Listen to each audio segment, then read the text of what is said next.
वो फांसी लगा के मर गया। कहीं प्रेमियों यहां खुशी नहीं है। यह जो खुशी खोज रहा है, यह सचखंड अनामी आनंदमय देश के रहने वाला, ये अविनाशी देश के रहने वाला, यह चेतन देश के रहने वाला, वो खुशी को पिंड लोक में खोज रहा है। वह खुशी यह संत महात्मा के कदमों में दौड़ता है, चाकरी कर रहा है। लेकिन जब संत महात्मा के यहां जाएंगे तब तो, जैसे मैंने बताया कि साधु चरित्र शुभ चरित्र कपासु, साधु के चरणों में सुख मिलेगा, लेकिन इसमें तरंग नहीं मिलेगा, मनोरंजन नहीं होगा, रस नहीं मिलेगा, ठोस समान मिलेगा जो आपको लोक और परलोक दोनों बनाएगा। बताइए, हमारे गांव में इतना ही आदमी नहीं होंगे, बहुत लोग, लेकिन इस बात को कहीं सुन रहे होंगे, सत्संग जल जो कोई पावे, मैला ये सब कट जावे। सत्संग का जल, ये कोई गंगा जल नहीं है कि शरीर धो लिए, मैला है तो साबुन ला के साफ कर लिए। त्रिवेणी में हम लोग गए, नहा लिए, वो नहाने के बाद चपर चपर दे कर रहा था। मैंने भी किया है, देखने गए थे कि भाई हमारे गुरु महाराज यहाँ 3 बार कार्यक्रम कराए, कैसा ये संगम है, यहाँ मिलता क्या है, लोग लेता क्या है, लोग देता क्या है। प्रेमियों में वहाँ का कहानी में साफ शब्दों में कहना चाहता हूँ, 1.5 महीना का जो वहाँ होता है त्रिवेणी गंगा स्नान, वहाँ सारे देश विदेश सारे जगह के संत महात्मा आते हैं। नहाना चाहिए ज्ञान के गंगा में, तो लोग नहवाता है त्रिवेणी में पानी में। इस बात को गोस्वामी जी कहते हैं कि छूटई न मल की मलही के धोए, धीरती की पाओ कोई बारी बिलोए।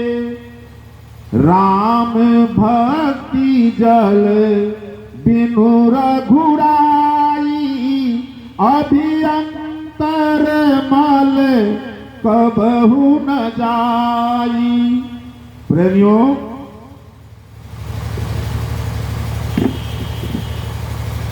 रामानंद स्वामी का एक सामान कहीं भूला गया, सामान कहीं अलग था। रामानंद स्वामी घर में खोज रहे थे। कबीर साहब ने कहे कि सामान कहीं और ढूंढते कहीं है। अरे आपको सामान तो फलाने जगह है, वो आप जाके देखिए वहां है। रामानंद स्वामी जब वहां गए तो सामान सही में पाया गया। प्रेमियों, कहने का अर्थ ये है कि आप कादो से कादो, कीचड़ से कीचड़, यानी गंदा पानी से गंदा धोने का जब आप कोशिश करेंगे तो गंदगी कभी नहीं धोएगा, क्योंकि आपके शरीर में गंदा धोने के लिए सांसारिक जल है। गंगा जल से धोइए, त्रिवेणी के जल से धोइए, गंडक के पानी से धोइए, या फिर नल के पानी से धोइए, कुआं के पानी से धोइए, बोरिंग के पानी से धोइए। ये आपको शरीर का गंदगी धोने के लिए है, कपड़ा के गंदगी धोने के लिए है, लेकिन मल तो आपके अंतःकरण में है, अंदर है। वो मल पानी से धुलाएगा, यह पानी से नहीं। यह राम जल बिनु रघुराई, अभी अंतरमल कभू न जाई। यह सत्संग जैसे जल से, जब सत्संग में सच्चाई बताया जाएगा तो अपने आप में ढूंढिए कि मैं इस सत्संग के वचन में कितना हूं और कितना नहीं हूं। आपको अंदर का विचार साफ सुथरा करना था कि डुबकी लगा के शरीर को साफ करना था। जब खान पान अच्छा होगा तो विचार अच्छा होगा, जब विचार अच्छा होगा तो आपका व्यवहार अच्छा होगा। प्रेमियों, हमारे गुरु महाराज ने वैचारिक क्रांति बार बार काफिला निकाले और 1952 से 10 जुलाई अर्दली बाग से, बनारस के अर्दली बाग से इन्होंने सत्संग सुनाना 5 लोगों को शुरू किया। और उस दिन इन्होंने भविष्यवाणी की कि बच्चा, यह मैं एक नाला चीर दिया हूं, आगे चल करके बहुत बड़ा ये समुद्रवत हो जाएगा, तुम दूरबीन से भी देखोगे तो हम नहीं दिखाई देंगे। और 2011-12 आते आते प्रेमियों ऐसा देखने में मिला। वो सत्संग के मैदान छोड़ दीजिए, दोनों तरफ का रोड पैक हो जाता था।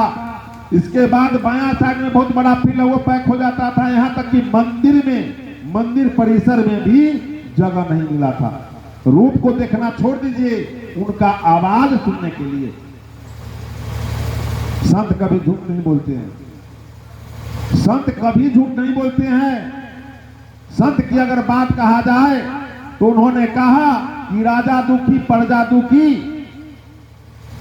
राजा दुखी प्रजा दुखी, साधु के दुख दूना। इस शब्द पर आप लोग ध्यान दीजिएगा कि राजा दुखी प्रजा दुखी, साधु के दुख दूना। कहे कभी यह संसार में कोई घर नहीं है सोना। अब इस बात को सोचिए कि हमने बाल बच्चा को अर्जा, माँ बाप है, गांव समाज है, सगे संबंधी है, हम लोग का इतना सोचने के बाद कहीं ना कहीं कष्ट हो जाता है कि उसका दुख हुआ, उसका विपत्ति है, उसका ये हुआ, उसका हुआ, हमारे बाल बच्चा के कष्ट हुआ, इसमें हम लोग रहते हैं। अब संत महात्मा कहते हैं कि सारे संसार के दुख से ज्यादा दुख साधु का है। अब साधु का न जिसको ब्याह शादी नहीं है, आजीवन पर हम चल रहे हैं, कहीं किसी के दरवाजे पर गए, खा लिए, कहीं सो लिए, इनका दुख दूना कैसे है?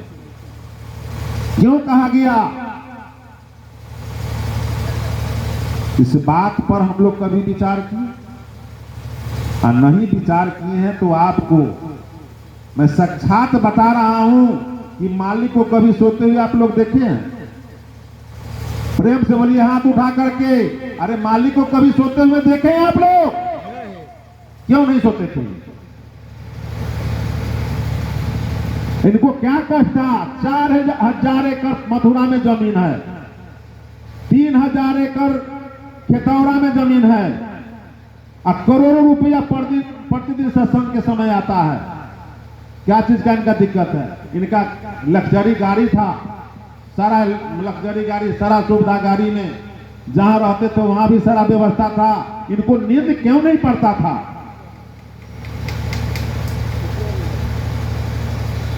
इस बात को विचार कीजिए।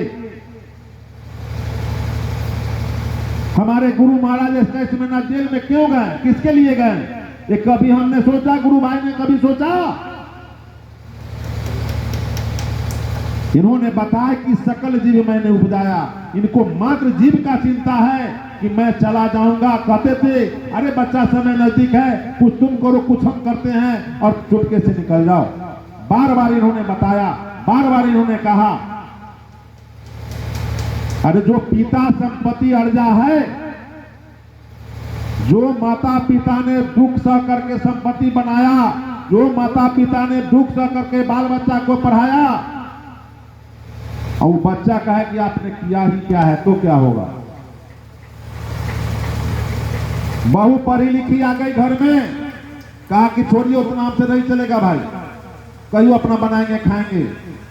बताइए पिता माता को क्या होगा? क्योंकि उस उम्र में अभी नहीं गई है, उस उम्र में बेटा नहीं दिया है। जिस दिन कमा करके अगर बाप 1 बीघा खरीद करके जमीन बना दिया, पैसा कमा करके, बेटा तुम जाओ 1 कट्ठा जिस दिन खरीदोगे, उस दिन पता चलेगा कि हमको क्या करना पड़ा। उसका गम नहीं है, लेकिन कहता है कि पिता क्या किए हैं। वो जानता है पिता की आने वाला दिन में क्या होगा अगर आज मेहनत नहीं करेगा तो। आज बड़े बड़े घर जो थे पहले जमींदार कहलाते थे, आज मजदूरी करने पर मजबूर हो गए, क्योंकि उन्होंने पिता को बात नहीं माना। उन्होंने पिता को, संपत्ति को बैंक समझा, सारे जगह जमीन बेच बेच करके अयासी किया, इधर उधर किया। आज उसका बाल बच्चा मजदूरी कर रहा है। पिता का अगर बात मान ले, गुरु का अगर बात मान ले, तो कभी जीवन में दुख नहीं होगा। प्रेमियों, यह संसार में हम लोग आए हैं तो राम, राजा, माता और पिता और गुरु, ये 5 गो को आदेश निर्देश में एकदम रहना जरूरी। अगर अच्छे इंसान बनना है तो जिस पुरुष का, जिस लड़का का, जिस लड़की का माता पिता के चरण में अगर सर झुकता है तो सारे संसार में सर उठा के चलने लायक वो है। जिस लड़का लड़की को माता पिता के चरण में, गुरु के चरण में सिर अगर नहीं झुकता है तो हर जगह सिर झुका के चलने लायक है। आप देख लीजिएगा, इस चीज को आजमाइएगा और देखिएगा क्या कर रहा है। इसलिए माता पिता और गुरु कभी भी बाल बच्चा को गलत रास्ता नहीं बताएगा। प्रेमियों, हमें चाहिए नाम का भक्ति कमाना, अंदर का द्वेषता ईर्ष्या जो है छोड़ देना, और अगर गुरु को मानते हैं तन मन और धन तीनों से मानिए। यह कोई सत्यनारायण भगवान का पूजा नहीं है कि कथा करवा दिए, 10 लोग को खिला दिए, वो अपना घर हम अपना घर, ऐसा नहीं। अगर अंदर में श्रद्धा नहीं है, एक गुरु श्रद्धा और विश्वास और सेवा का भूखा है, भाव का भूखा है, किसी का संपत्ति का भूखा नहीं है। और आदमी को आपको ऐसा लग रहा है, हमारे बात से बुरा भी लगेगा, लेकिन मैं आप लोग के हाथ जोड़ कर प्रार्थना करता हूं, अगर आपको श्रद्धा अंदर में है कि गुरु को सेवा करना है, गुरु को सत्संग कराना है, तो अंदर में भाव जगाइए, टारिए मत। टारने से आप दोषी हो जाएंगे। किसी को दरवाजे पर बुला करके बिना मतलब को समय को बर्बाद करना, वो उसका आप दोषी हो जाएंगे। दूसरे को बुलाने से पहले अपना अंदर में श्रद्धा होना चाहिए कि मेरे दरबार पर हमारे गुरु महाराज ने बताया कि बच्चा अगर तुम्हारे दरबार पर कोई गुरु भाई आ जाए तो मान लेना कि आधा गुरु का तुम्हारा दर्शन हो गया। इस बात को हम नहीं समझते हैं। हम समझते कि फलाना है, चिल्लामा है, वो है, ये है। अरे गुरु का शब्द का कम से कम याद करो। अगर गुरु का शब्द याद नहीं है तो फिर भक्ति क्या चीज का है? किस चीज का हम बंडी पान के घूम रहे हैं? किस चीज का सत्संग करा रहे हैं? सत्य क्या है, सत्य क्या है, जब उसमें फर्के नहीं है। हमारे गुरु महाराज का 13 साल 14 साल गया हुआ हो गया, अभी तक हम उस बात को नहीं समझ पा रहे हैं। मथुरा में कम से कम एक बार जरूर जाते होंगे, जो वहां का सत्संग नहीं समझ पा रहे हैं। आपको गांव गिराव में हर हफ्ता 2 दिन 4 दिन बस सत्संग होता है, क्या सत्संग में जाकर करते हैं आप? एक भी वचन आपके अंदर नहीं उतर पाया तो आप सत्संग का लायक नहीं है। हम संसारी से कम नहीं है। इसलिए संसार, गुरु महाराज कहें कि बच्चा पूरे संसार का तुम पर नजर है। रहनी गहनी सुधारना होगा, बोल वचन सुधारना होगा, खान पान सुधारना हो पड़ेगा। अरे भाई, अगर चाय कर के बंद करो तो हम कहते हैं कै % आप लोग चाय छोड़े? नहीं कहना चाहिए, लेकिन इस पर ध्यान दीजिए। गुरु का वचन ही निभाना सबसे बड़ा भक्ति होता है। अगर वचन नहीं निभा रहे हैं तो माला डोलाने से, कान में उंगली डालने से कुछ नहीं हो पाएगा, नहीं हो पाएगा। आप देखिएगा कितनों डालिए कोई अनुभव नहीं होता होगा। और जैसी वचन पर याद कीजिएगा, बल्थी मार के गुरु महाराज को याद के धर्म से माला मत कीजिए, बैठ जाइए। वो अधिकारी से पूछिए कि मैं बैठा हूं, आप कहां हो? जितना कष्ट है अंदरे अंदरे बोलिए। मुंह खोलने से फायदा नहीं है, वो सब सुनता है, क्योंकि इसी में वो भी बसा हुआ है, बाहर नहीं है। लेकिन मन है बीच में, इधर आत्मा इधर परमात्मा, मन बीच में डांस कर रहा है, नाच कर रहा है, मिलने नहीं देता है। मन क्या है? बैठ गए पूजा में, खेती मेरा खराब हो गया, रात में वर्षा हो गया, मेरा ये चीज खत्म हो गया, वो चीज खत्म हो गया, मेरा बाल बच्चा सही से नहीं पढ़ रहा है, मेरा गांव समाज में ऐसा है। वो ऐसा नर्तकी नृत्य करता है कि आपको मिलना ही नहीं देगा। ऊपर वाला से कहिए कि हम असक्षम हैं, हम सक्षम नहीं हैं, इसको देखना आपको। हम आपके नजदीक कैसे पहुंचेंगे, ये रास्ता आपको है। हमारे हाथ में ताकत नहीं आपको बांह पकड़ने के लिए। मैं बांह फैलाए तो आप पकड़िए, हम पकड़ेंगे कहीं छूट जाएंगे, लेकिन आप पकड़ोगे तो नहीं छूटेंगे। ये दृढ़ विश्वास करके आप कीजिए, नहीं कीजिएगा हम लोग प्रतिदिन मौत के इधर बढ़ रहे हैं, याद कीजिए। प्रतिदिन हम लोग मौत के तरफ बढ़ रहे हैं, भक्ति करे अथवा नहीं करे, दुनियादारी काम करे अथवा नहीं करे, सो के गुजारेंगे या बैठ के गुजारेंगे, कमा के गुजारेंगे या जैसे भी गुजारेंगे, कर्म करके गुजारेंगे, कुकर्म करके गुजारेंगे, पाप करके गुजारेंगे, पुण्य करके गुजारेंगे। आपको कुछ भी नहीं करेंगे तो पर भी कर्म बनेगा, कुछ भी नहीं करेंगे तो पर भी कर्म बनेगा। कर्म कैसे बनेगा? यह शरीर मिला है सोने के लिए, सोने का एक समय बना हुआ है। अगर समय नहीं बना होता तो डॉक्टर, हकीम, वैद्य, यहाँ तक कि गुरु महाराज क्यों बताते हैं बच्चे इतना से इतना बजे सो, इतना से इतना बजे उठ जाओ। अगर आप गुरु के बात मानते हैं, अगर उसको उल्लंघन करते फिर भी आपको तो कर्म बन गया, वो कर्म को कर्म में बन गया। अगर भौतिकवादी आप कर रहे हैं फिर भी कर्म आपको बन रहा है। अगर आपको प्रतिदिन 4 बजे भोर में उठना है, गुरु महाराज कहें कि नित्य नियम से प्रतिदिन तुम अगर करोगे, घाट पर जो बैठोगे तो तुम्हारा मालिक इंतजार करता रहता है। आप ध्यान दीजिएगा, अगर 3 बजे जो आदमी पूजा करते हैं पक्का 3 बजे नींद जरूर टूटता होगा। जो 4 बजे पूजा करते हैं उनको 4 बजे पक्का नींद टूटता होगा, और नहीं टूटता है तो कहीं ना कहीं आप लोगों में कलेश है, कहीं थकल मादर है तो नींद टूटता है, लेकिन सो जाता है, नहीं हो सकता है, लेकिन नींद जरूर टूटता है। वो मालिक आपको जगाता है कि समय हो गया बच्चा, उठो, तो अपना काम करो ब्रह्म मुहूर्त में, याद करो उसको, चलो।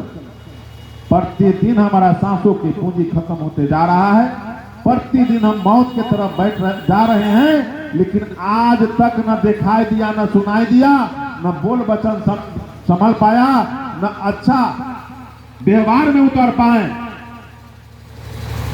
कैसे सचखंड अपने धाम को जाएंगे?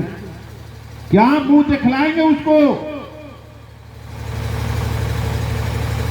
इसलिए हमें इस पर सतर्क होना चाहिए, इस पर बहुत ज्यादा ध्यान देना है। सत्संग हर जगह होता है, सत्संग तो सुनिए ही, लेकिन सत्संग का वचन कम से कम एक तो उतारिए। मैं एक प्रार्थना चेतावनी आप लोग के समक्ष रख रहा हूं, और चेतावनी के बाद हम लोग समापन की तरफ जाएंगे, इस पर ध्यान दीजिएगा। जय गुरुदेव, जय गुरुदेव। प्रेमियों, हम जिनके पूर्ण कार्यक्रम में आए हैं या शादी के उपलक्ष्य में कार्यक्रम हो रहा है, और